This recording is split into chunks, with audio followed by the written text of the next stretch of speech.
Un día como hoy, la joven Mahsa Amini fue detenida en Irán por supuestamente llevar mal puesto el velo islámico que es obligatorio en el país. La joven murió 3 días después, el 16 de septiembre, bajo custodia policial en Irán, y su fallecimiento provocó protestas que desembocaron en las peores agitaciones políticas desde la Revolución Islámica en 1979, cuando las mujeres perdieron décadas de progreso en sus derechos humanos.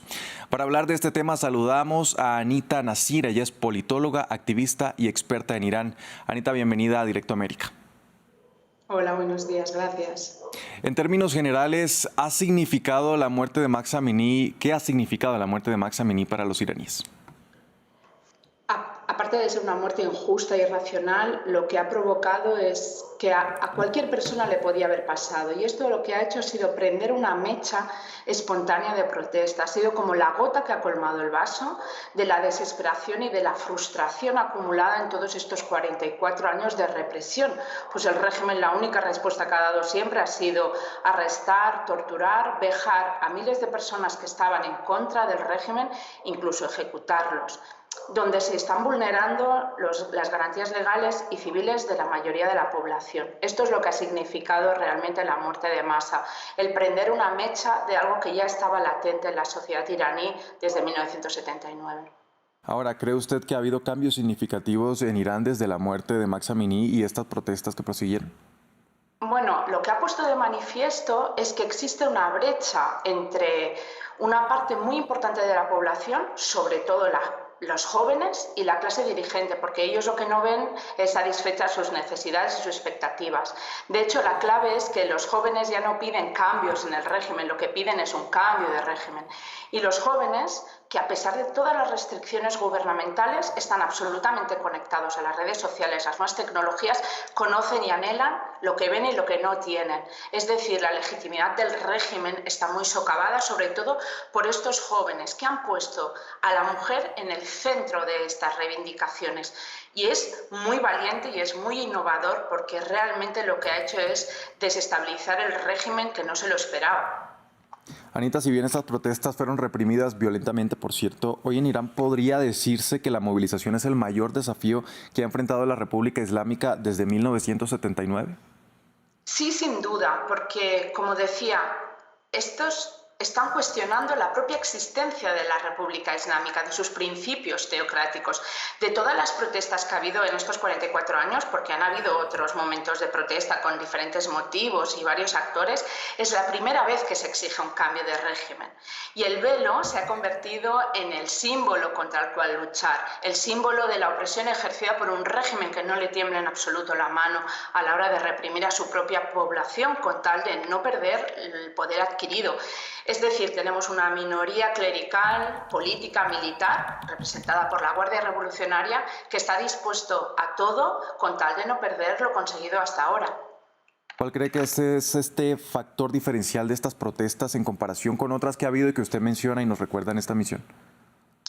La diferencia es, primero, que ha sido espontáneo, que la mayoría son gente joven que están saliendo y son generaciones que solo han vivido bajo el régimen, han nacido ya bajo el régimen, y que por primera vez cuestionan los principios sobre los cuales se basa todo el régimen. No solamente pedir unos cambios de más apertura, como en algún momento se pedía con algún presidente reformista, sino que están pidiendo realmente que todo el sistema, todo el régimen cambie. Y esto es innovador, esto es lo que lo diferencia de lo que ha habido hasta ahora.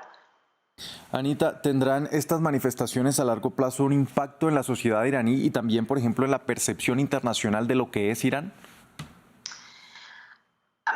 Como decía, estas revueltas, al ser secundadas por las generaciones más jóvenes que solo han vivido bajo este régimen, realmente sí que pueden suponer un impacto a medio y largo plazo, porque tenemos que tener en cuenta el contexto de ineficiencia económica, corrupción institucionalizada, la destrucción del medio ambiente, las pocas oportunidades de futuro, de falta de libertades, de vulneración de los derechos. Todo esto es un caldo de cultivo para futuras acciones de protesta y además, por primera vez, el pueblo iraní se siente protagonista de su propio futuro. Evidentemente, el régimen seguirá reprimiendo y aunque no sea inminente, está claro que solo tienen que llegar a la justicia, a la libertad para todos y todos, es decir, están trabajando para ello. Y en cuanto a la percepción internacional, creo que las sociedades civiles internacionales entienden que no es lo mismo el régimen que el pueblo, porque el pueblo iraní es diverso en cuanto a etnias, políticas, religiones. Por lo tanto, creo que esta percepción ya se tiene y se sabe que el régimen nada tiene que ver con la mayoría de la población. Anita, algo que hemos visto desde el inicio de estas manifestaciones es la unión de la diáspora iraní con distintos tipos de pronunciamientos y manifestaciones. Hemos visto en redes sociales, celebridades, casi que muchas personas, muchas personalidades de la diáspora se han pronunciado al respecto. ¿Qué nos puede decir sobre este fenómeno? Bueno, la diáspora iraní somos tan heterogéneos como la realidad del propio país, aunque sí que es cierto que siempre ha actuado de forma separada. En esta ocasión ha sido como la primera en la cual, teniendo en común el deseo de derrocar al régimen, ha parecido que seamos más unitarios. Pero sí que lo que es verdad es que las maneras de hacer y lo que se desea como escenario de un posible futuro de cambio de régimen difiere muchísimo entre nosotros.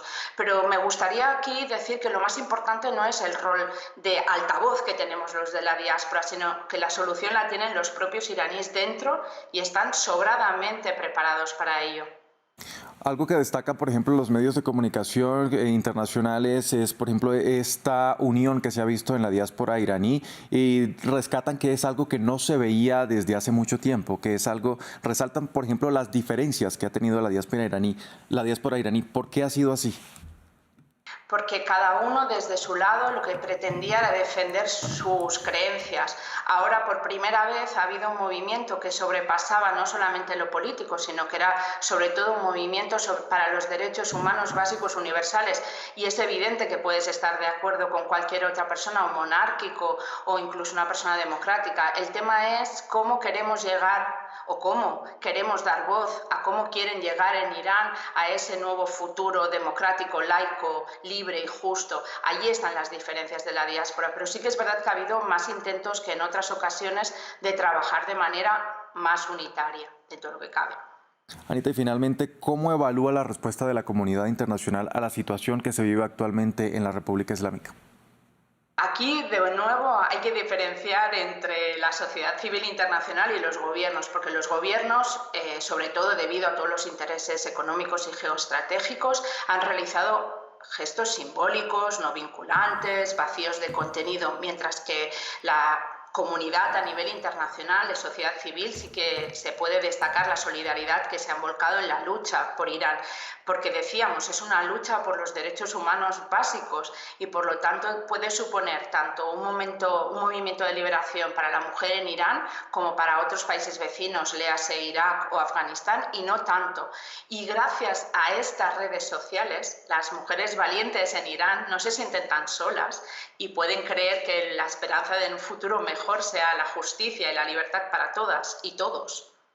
Anahita Nasir, politóloga, activista y experta en Irán, muchas gracias por acompañarnos con el análisis sobre lo que ha sido o cómo se ha desencadenado esta situación a raíz de la muerte de Mahsa Amini en Irán.